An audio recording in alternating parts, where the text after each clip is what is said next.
may mga tindahan po kasi or mga store na or shop na binibigyan lang nila ng 7 days na para ma-avail mo daw yung refund or exchange ng product or pagpapa-repair ay kailangan 7 days lang na extension or 7 days lang sila allowed para gawin yon. Nasa batas po ba yon at attorney? At kung sila po lalabag dito sa batas nito na walang dapat hindi mangyari ang no refund, no exchange, anong ahensya po ng gobyerno sila pwede magreklamo para masampahan po ng kaso ang store nito? So po, hello Sir Manuel. So first question po, yung 7 days, depende po yun sa produkto. Hindi po may specific na mga ahensya na nag-regulate ng kada produkto. For example, yung mga takure, yung heating kettle, yung TV, yung aircon, iba-iba po.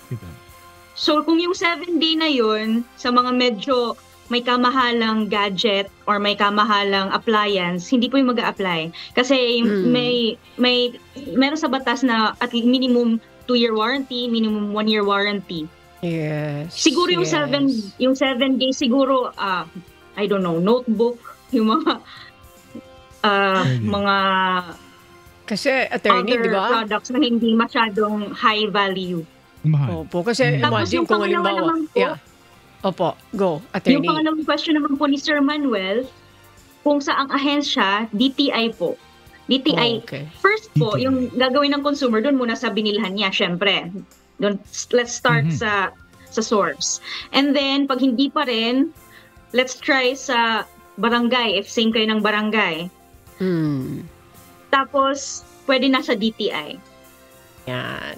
So yan, may penalty pa, binabanggit din ni attorney na may kulong pa, Manuel. Kaya dapat maging matapat.